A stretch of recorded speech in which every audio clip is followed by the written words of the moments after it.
يطلقك 30,000 مرة وتحرم عليه النساء بعد شخيرك هذا.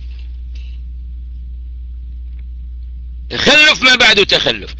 ناقص بعقل عجيب. حاولت أن أفهمك بالعقل ما استطعت، حاولت أن أفهمك بالنقل ما استطعت، حاولت أن أفهمك بالفلسفة.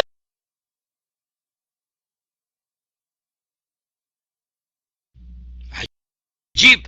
لا لغة، مخارج، خبطت الحروف، القاف على الضاء على ما أدري يعني من وين تعلمت العربية؟ من أين تعلمت العربية؟ ولن تعلم العربية. أنا أعجمي مثلك أنا أقول لك. لكن عندما يكون لغتي مصدرها القرآن الكريم ومصدرها السنة النبوية، مو مصدرها زرار الذرات ولا مصدرها عبد الله بن سبأ ولا الجعفي الكذاب ولا الكوراني ولا الشيرازي، أما هذا الصدامي الكافر. أي شهادة الدكتوراه هذه عندك؟ أنت ما عندك على هذا العلم وعلى هذا المستوى شهادة أنت بس عندك راح تكون شهادة وفاة. بعد ما تتوفين تأخذين شهادة وفاة، ما عندك شهادة تطعيم ضد الكوليرا ولا ضد التوفيق. بعد دكتوراه جاية باسم الدكتوراه. ايه الدكتوراه ماخذتها؟ من وين ماخذ الدكتوراه حتى نفهم ايش العلم التي عندك انت الان؟ ماخذتها باللاهوت ولا الكهنوت بعد؟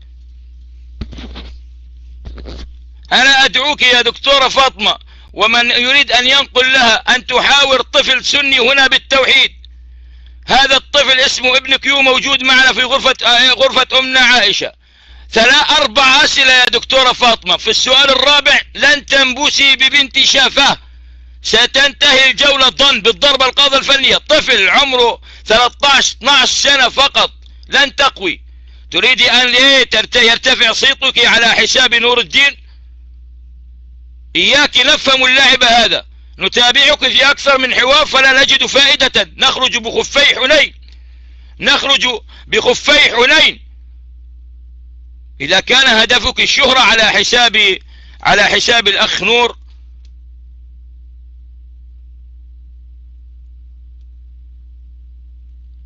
جالسة هرطقة كلام، صفصطة كلام لا يقدم ولا يؤخر ولا يدخل عقل. والله لو أتيت بمتخلف منغولي من الطراز الأول ووضعته في الغرفة ليستمع إليها كفاك صخبا يا دكتورة. إذا أردت أن تنشهري قولي أريد أن أشهر هنا، نحطك آدمن بعد عندنا في الغرفة بعد. على أسلوبك هذا لو أردت أن تقنعي نصراني لا يعرف من أمر دينه شيء، أتحداك سوف هو يقنعك بالنصرانية، لأنه أول ما يلطعك على خدك الأيسر كفا يقول لك اسكتي يا عابدة الدرزة من الأرباب. أنا الساعة بعد ما وصلت إلى ما وصلت إليه، أنا الآب والابن والروح القدس. أنا عندي وجبة برجر كينج، لكن أنت داخلة في مطعم ماكدونالد وماخذة درزا من الطعام. أنا عندي أدخل وجبة برجر كينج بعد. تبي تصير لك شهرة على حساب غرف السنة؟ إياكي، هذه أسلوبك. تابعناك في أكثر من مرة لم نرى أي فائدة حقيقة. خذ وما في زبدة. خذ لا لغة مكسرة.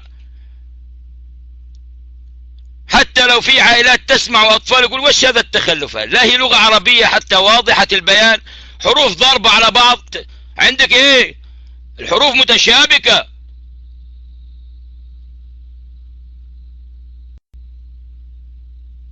متشابكة الحروف. حرف الضاد على الغاء. وعجيب في اللغة العربية لا تعرف الفاعل من المفعول ولا الناصب من المنصوب. يعني ينطبق عليك كما قال الشاعر وأتى ابن كلب بعد كل هذا رفع المضاف إليه والمفعول. ما بتعرف الفاعل من المفعول ولا تعرف أي شيء في اللغة العربية إطلاقا.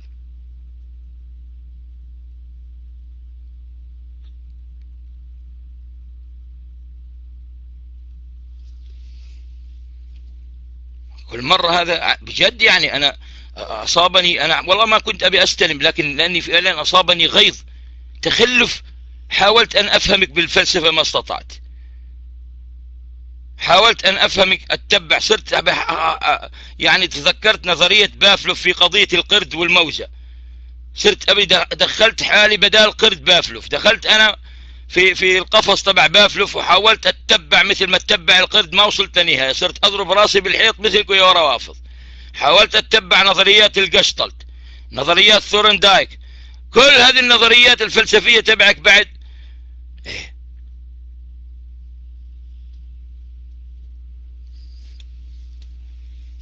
لا استطعت افهمها بالفلسفة، والله يا اخواني لا استطعت ان افهمها بالفلسفة يعني، ولا استطعت ان افهمها بالنقل ولا بالعقل ولا بشيء.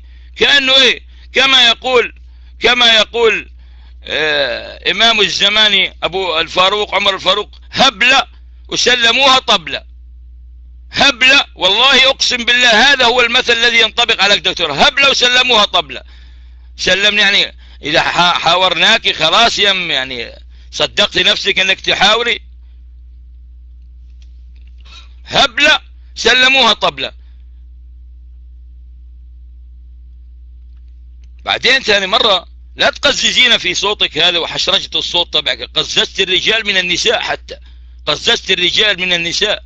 ابعدي فمك عن المايك، عاملة شهيق اكثر من اللازم انت ماخذة. ويش انت عندك نقص في الاكسجين بعد؟ ما عجيب امرك، عندك خلل في الراجعي، عندك اعملي فحوصات في الرئة عندك. نعم في عندك اكثر يعني تحسي انه سعال ديكي.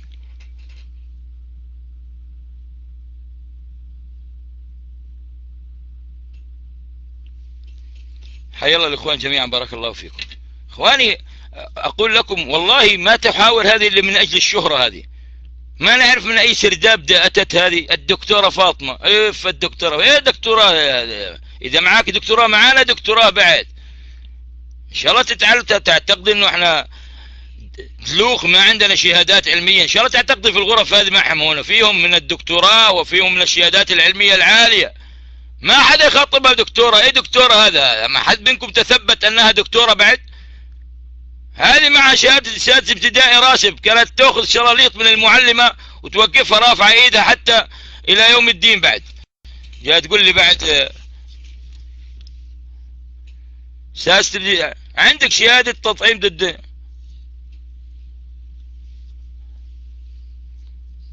وانا بحثته. ايه بحثت انت؟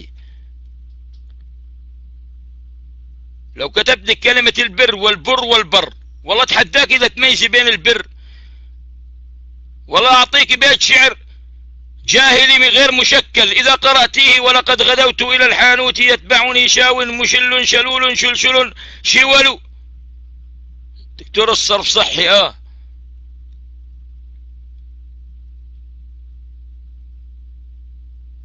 انا اعلن من هذه الغرفة تأتيني باي تخصص معها. اسمعوا، اي تخصص تعلن عن تخصصها واحاورها في تخصصها. اي تخصص، يلا اي تخصص. لاحظ ماذا اقول، اي تخصص يا عمر الفاروق، وانا اتحدى هنا. هي هنا تأتي. هنا لغتي، هنا قومي، هنا عشقي. هذه الغرفة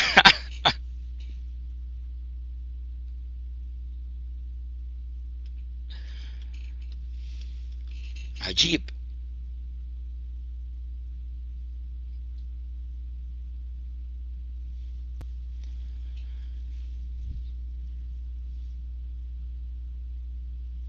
هذا الحق يا أخي، تخصصك قرآن وسنة.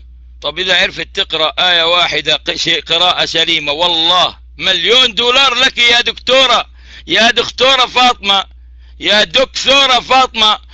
$1,000,000 إذا استطعت أن تقرأي آية واحدة قراءة سليمة. ما أريد قراءة علم التجويد، ما بتعرفيها بعد سبت الخميني، ما بتعرفي المد المتصل، ولا بتعرفي أخي هاك علما حازه غير خاسري، ولا بتعرفي صف ذا ثنا كم جاد شخص قد سما دم طيبا زد في طقا ضع ظالما، ولا بتعرفي المدود المد المتصل والمنفصل ومد عرض السكون ومد البدل ومد اللين. ايه ما بتعرفي.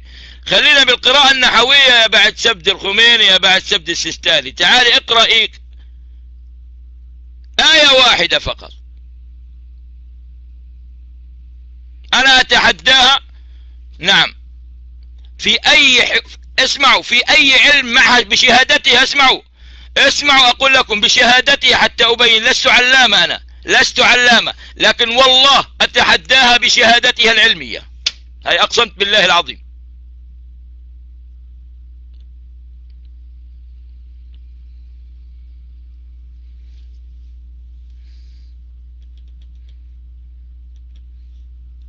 حافظت لي كلمتين لا حتى الفلسفة يعني أحيانا تصغر الفلسفة، يعني أحيانا تقول خلنا نسمع فلسفة ما في مشكلة، لكن لا هي فلسفة حتى كاملة ولا نقل كامل، هيك تخبيط كالثور، غرفة فيها زجاج وأدخلتها كالثور، عبارة عن ثور أدخلته في غرفة كسر ومطروح، طايحة ما هي داري وين طايحة.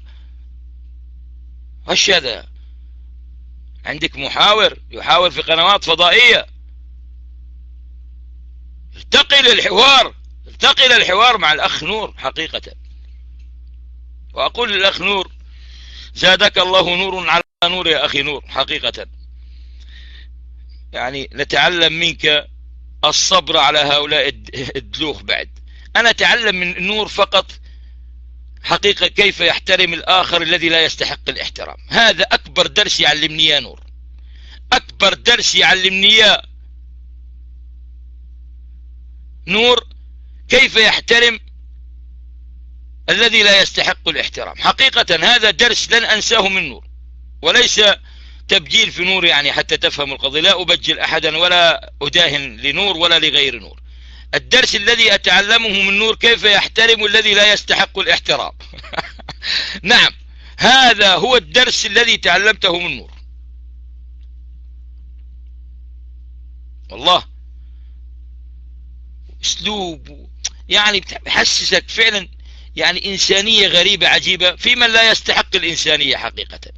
هؤلاء عندما نصف فلان أو الدكتورة حمارة، فإياك يعني تعتقد